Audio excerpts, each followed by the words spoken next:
Chair सामने कर लेंगे।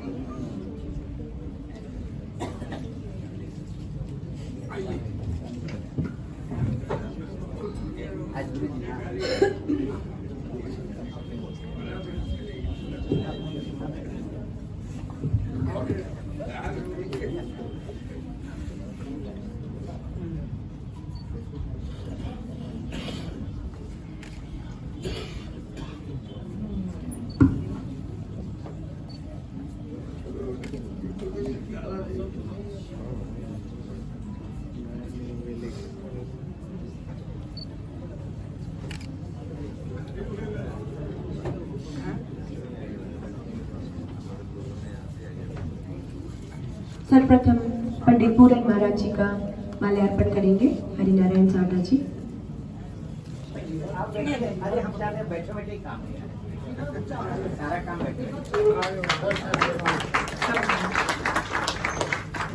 उपहार स्वरूप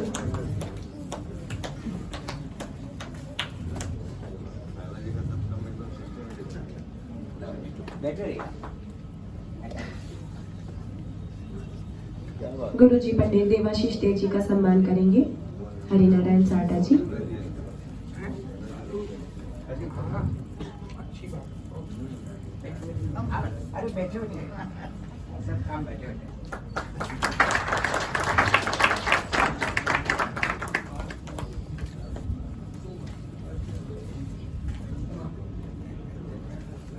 श्री मुकुंद अठौले जी का सम्मान करेंगे साडा जी।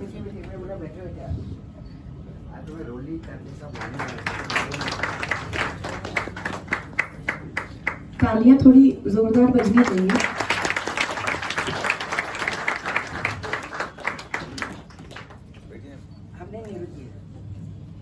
बाहर तो बहुत सम्मान होते हैं, पर अपने शहर में अपने लोगों के बीच सम्मान होना वो अलग ही सुखद पल होता है और गौरव की बात है।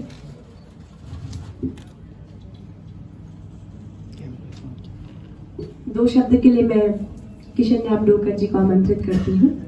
आप लोग बैठे रहिए। मैं कुछ वक्ता प्रवक्ता कुछ नहीं हूँ। जो सामने बैठा था मैंने देखा कि कुछ चमकदार लोगों को जब सम्मान होता है तो चमक कुछ बढ़ जाती है। ऐसा हम ऐसा महसूस किए।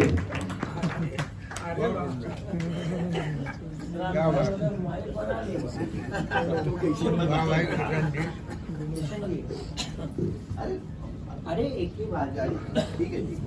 पंडित किशन राम डोकर जी को माल्यार्पण कर रहे हैं हरिनारायण साडा जी, और साडा जी के गुरु जी भी हैं पंडित किशन राम डोकर जी। आपके चेहरे में भी चमक लाई जा रही है। हाँ, अब चमक और बढ़ गई है, मंच की 3 से 2 चौथी हो गई।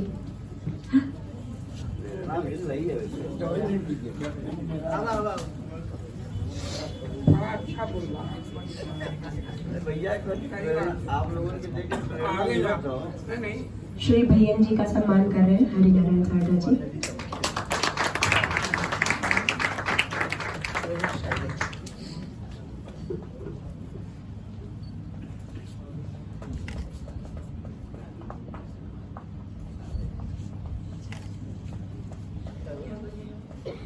आपको बोलना था पड़ेगा। अच्छा, बोलना मुझे ही पड़ेगा। मेरा खुद का सम्मान साडा अंकल कर रहे हैं। बोलना था आपको। हम आपका माइक संभाल लें।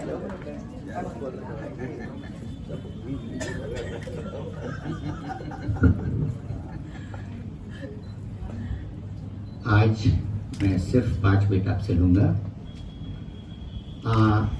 जैसा आप जानते हैं मेरे पिताजी की याद में, वैसे तो 40 साल जिए और 30 का उनका जन्म 70 में चले गए, और आज 40 साल के बाद आज समझिए 50-55 साल होने आ गया, और उनकी यादें आज भी हम लोगों के मन में, पूरी फैमिली में बहुत ज़्यादा ही हैं। बस 5 मिनट में, क्योंकि आज का दिन ऐसा होता है जब उनके याद में कुछ होता है तो उनके बारे में 2 बात होनी बहुत ज़रूरी है। बनारस में वो जन्मे, उन्होंने यहाँ हरिश्चंद्र कॉलेज से मैट्रिकुलेशन की और डिस्टिंक्शन होल्डर थे। बहुत अच्छे शौकिया तबला वादक थे और पंडित भागवत जी जो हैं उनके पिताजी के साथ उनका बहुत तालमेल था, सीखना करना। लेकिन जरा सा गौर करिए, 30 में वो जन्मे, 17 साल में शादी हुई और 1953 मतलब 23 साल में हम 3 बच्चे हो चुके थे और 25 साल में 4 हो गए। और हमारे दादाजी बहुत बड़े स्टेट ज्वेलर थे जो 10 महीना कुछ काम नहीं करते थे, सिर्फ ज्वेलरी बनाते थे और state of Nepal, state of कोई भी एक स्टेट ले लेते 2 महीने के लिए, वहाँ सारा जाके माल बेच लेते थे और उससे पूरे साल का खर्चा चलता था। और बड़ी रईसी थी। हम लोगों का एक गंगा लहरी करके बोट था जो 150 आदमी के कैपेसिटी का था, बजरा, और उसमें हर महीने एक पार्टी होना, चाहे क्लासिकल होना या कुछ भी होना, एक मस्त था। तो ये उनकी बड़ी रईसी थी। और सावन में 30 दिन झूले लगते थे, भरत मिलाप होता था बाहर, और कितने जाने मालूम नहीं। हमारी बुआ जी विश्व हिंदू परिषद के हमारे फुआ जी थे, उनकी वाइफ थी, तो यहाँ बहुत ज़्यादा भागवत रामायण हुई। लेकिन 1952 में पिताजी का उस उम्र में बहुत आगे का सोचना था, इसलिए बाप बेटों में जमी नहीं। और इनका जो रजवाड़ा वाला हिसाब किताब था, तो उन्होंने कहा मुझे बॉम्बे जाना है। और दादाजी ने कहा कि तुम एकदम नालायक हो, बनारस छोड़ के जाना चाहते हो, जाओ, मैं तुमको कुछ नहीं दूंगा। सब कुछ होते हुए भी उन्होंने उनको कुछ नहीं दिया। फिर भी वो अपनी जिद पे अड़े रहे और वो बॉम्बे पहुंचे। सिर्फ यहाँ के मार्केट की गुडविल में थी, इसलिए मार्केट से माल लेके बॉम्बे जाके दलाली करते थे। और बुईवाड़ा एक ऐसी एरिया है जो बड़ी अंधकार वाली एरिया है, उन्होंने 8-9 महीने वहाँ निकाले। मुमादेवी मंदिर के सामने एक छोटी सी गद्दी ली और वहाँ से अपना काम शुरू किया और उसमें वो थोड़े सक्सेस हो गए। 55 यानी जब उनकी उम्र 25 साल की थी तो दादाजी की डेथ हो गई। उसके बाद ये सब प्रॉब्लम ख़त्म हो गई। 57 में वो फैमिली को लेके बॉम्बे चले गए और एक भाड़े के मकान में उन्होंने पूरी फैमिली को शिफ्ट किया वहाँ पर, और ये बनारस का मकान एकदम वीरान हो गया। आप सोचिए 57 के बाद 63 में वो फर्स्ट बार अमेरिका गए और तब तक बॉम्बे सेटल हो चुके थे, फ्लैट ले लिया, कर लिया, जवरी बाजार सब होने के बाद फिर भी उनकी इच्छाएं बहुत आगे तक थी, इसलिए उन्होंने अपना पैर आगे बढ़ाया। स्विट्ज़रलैंड होते हुए वो न्यूयॉर्क गए और 67, 68, 69 उनके साल के 3 बहुत बेहतरीन साल थे, जिसमें वो न्यूयॉर्क में एक बहुत बड़े ज्वेलर बन गए थे। और आज उनके जो सर्टिफिकेट्स हैं वो देख के आंखों में आंसू आ जाता है कि बड़े बड़े अमेरिकन जैसे वैन क्लिफ एयरपल्स, वाशिंगटन, ये सब मतलब उन्होंने लिखा था कि he is a jewel to the American jewel industry, ऐसी उन्होंने गुडविल कर ली थी। और एमरल्ड में वो जयपुर से माल लेके अमेरिका बेचते थे और उसमें बहुत आगे बढ़ना चाहते थे। ये उनकी एक स्टोरी थी जो 1970 में हार्ट अटैक आते ही ख़त्म हो गई और सारा पूरा मामला अंधकार में हो गया। दूसरी बात आपको बताना चाहता हूँ कि उन्होंने 1953 में एक फिल्म देखी, आवारा। आवारा ने उनके दिल पे क्या छा दिया कुछ मालूम नहीं, लेकिन उससे पहले वो इतने शौकीन थे कि हफ्ते में 3 फिल्में देखते थे, पान पूरा खाते थे और आम तो यहाँ से मंगवा के भी बॉम्बे खाते थे। और उनकी इच्छा ये थी कि मैं 55 साल तक काम करूँ, इतना पैसा कमा लूँ कि अपनी फैमिली को सेट कर दूँ और फिर मैं कुछ ऐसा करूँ कि आवारा बच्चों को के लिए कोई इंस्टीट्यूट बनाऊँ डॉन बॉस्को जैसा, और वो डॉन बॉस्को जैसा इंस्टीट्यूट बनाऊँ और मैं भटकूँ नहीं, और वो मेरा टारगेट है। और आवारा बच्चों को मैं सिटीजन बनाऊँ, ये उनका एम बना। ये विचार, कभी कभी कहते हैं ना कि विचार बहुत कुछ बदल देता है, ऐसे उनके विचार में विचार आया। लेकिन माता जी इनको समझाया कि ठीक है, आपको जो करना हो करिए, आप आगे बढ़िए, नो प्रॉब्लम।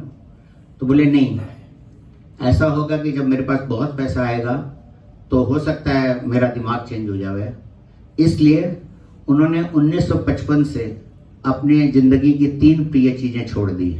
उन्होंने 1955 से 1970 तक कभी ना कोई फिल्म देखी, ना कभी कोई आम खाया, ना कभी कोई पान खाया। ये उनके साथ ही ये चीज़ चली गई और उनका मंशा तो पूरी नहीं हो पाई। लेकिन उसके बाद माता जी ने भी ये तीनों प्रण जो है वो धार रखे थे कि भले हो या नहीं हो। मैंने कहा अब कुछ पॉसिबल तो है नहीं, we are all in the dark now. और तो बोले ठीक है, जो भी है, मैं भी आजीवन तक यही अपना प्रण रखूंगी। शायद इसी प्रण ने मुझे वहाँ से बनारस की तरफ मोड़ा, और 11 साल बाद मैंने बड़े लाइटली लिया था कि चलो ये बंगला पड़ा हुआ है, 35 बच्चों का फुलवारी चालू कर देते हैं, इससे कम से कम एक स्कूल हो जाएगा और वो प्रण छोड़ देंगे। उन्होंने 1 साल में प्रण छोड़ भी दिया, लेकिन मुझे नहीं मालूम था कि जो बीज मैंने डाला था वो बढ़ते बढ़ते मुझे इतना घिसता चला आया कि वो गोकुल निकेतन स्कूल बना। खूब साल चला, 18 में बंद हुआ, एक ज़माने में उसमें 650 बच्चे भी हुए। इसी तरह अब वो स्कूल एक यात्री निवास का रूप ले चुका है, और यात्री निवास भी खूब बढ़ता जा रहा है। तो ये सब चीज़ें हैं, इसलिए हमको तो लगता है कि कभी कभी ज़िंदगी में कोई प्रण लेने के पहले हर आदमी को सोचना चाहिए कि उसका प्लस और माइनस क्या है, उससे आगे की फैमिली का क्या डाइवर्शन हो सकता है। लेकिन जो हमारे साथ हुआ वो हुआ, और जो कुछ भी हुआ उनकी शायद यही इच्छा रही होगी, उनका ये आशीर्वाद ऊपर से चलता आया है, और आज हम बनारस में सेटल हो गए पूरा। और क्योंकि क्लासिकल म्यूज़िक मेरे रग रग में शुरू से था, उनके रग रग में था, इसलिए मैं यहाँ पर आते पहले मैं विनोद अग्रवाल जी जो मेरे समधी उनसे जुड़ा, उसके बाद पुरुषोत्तम जलोटा ग्रुप में गया, वहाँ से बनारस आया और यहाँ पे अपने गुरु पंडित देवाशीष देव के साथ ज्वाइंट हो गया। उनके साथ सीखने का तो मौका नहीं हो पाता, लेकिन उनका इतना कोऑपरेशन मेरे साथ है कि हम लोग एक तरह से अब लगता है कि जैसे शिल्पायन गोकुल संगीतायन एक सा हो गया है, और हम लोग टाइम टू टाइम बहुत सारे एक्सपेरिमेंट्स, बहुत चीज़ें करते जा रहे हैं, वो आप लोग के सामने हैं, उसकी बखान करने की ज़रूरत नहीं है। और ये जो तसल्ली मुझे मिलती जा रही है, मुझे तो लगता है मुझे अभी 30 साल और जीना है और इसमें बहुत काम करना है, इसलिए आप लोग का सब आशीर्वाद चाहिए। आज मैं पंडित देवाशीष जी से रिक्वेस्ट करूंगा वो 2 शब्द बोले।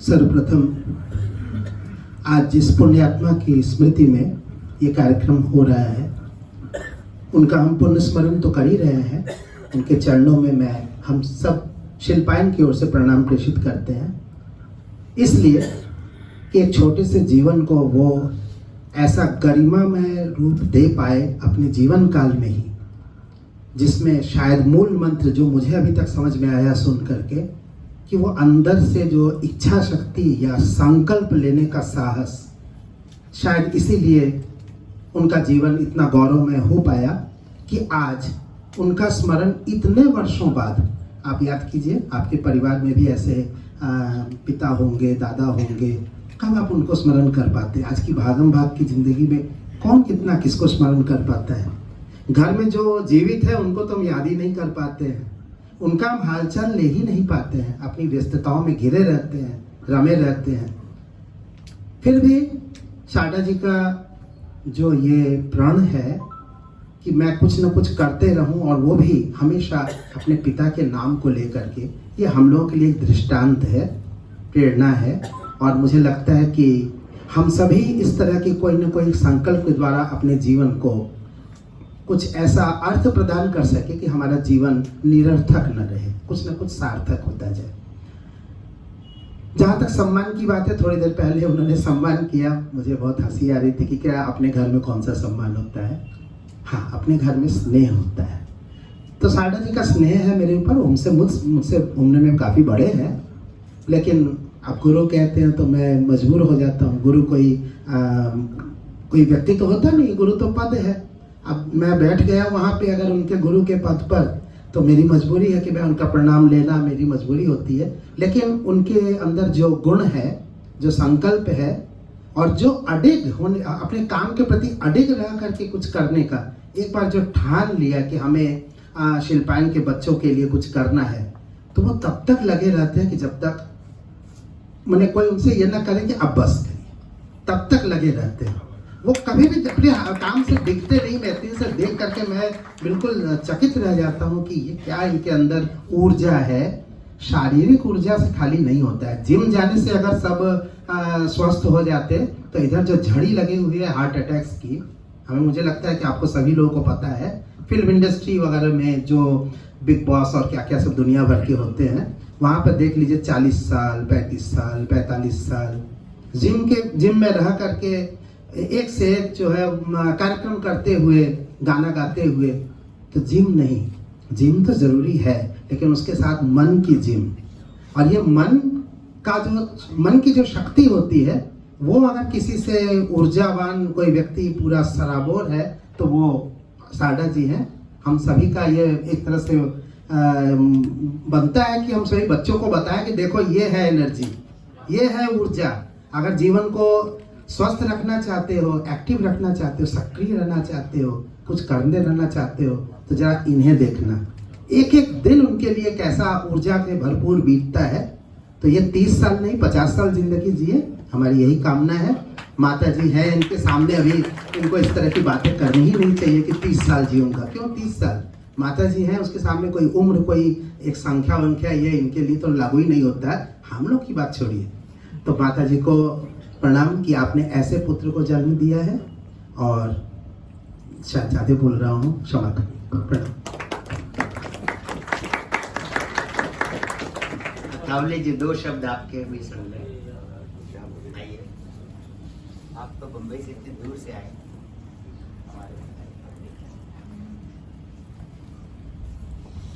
श्री राम। स्टेज के ऊपर जो मान्यवर है और आप सबसे भी लोग, सारदा जी का काम देख के हमें तो ताजुब लगता है कि उनका जो एक बार वो हाथ में काम लेते हैं, वो थाम लेते, वो करना ही है उनको, और वो कर पाते हैं। तो इसके लिए आपको रियली प्रणाम करता हूँ मैं कि आपकी ऊर्जा ऐसे ही बढ़ते रहे। आपके पिताजी के प्रति आपका प्यार, उनका स्मरण, और सब कलाकारों के लिए आप जो करते हैं उसके लिए हमें बहुत आनंद मिलता है। आपने हमें यहाँ बुलाया, सम्मान किया, इसके लिए बहुत बहुत धन्यवाद। आपके लिए संसार जी है, समाधान आनंद से जी। आपके कार्य के लिए बहुत शुभेच्छा, धन्यवाद।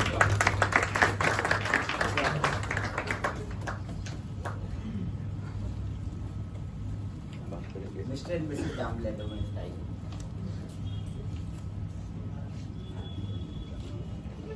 ये बॉम्बे से आए हैं। और मामा जी आप प्लीज आइए।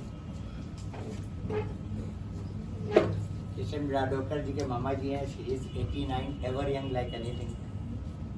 आइए यहाँ।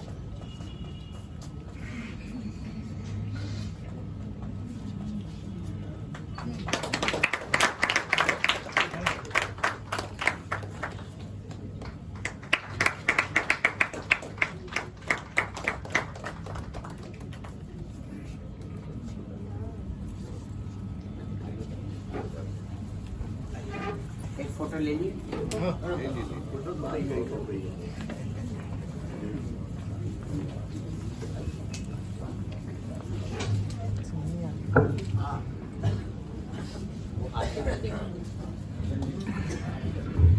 सभी का बहुत बहुत आभार और धन्यवाद।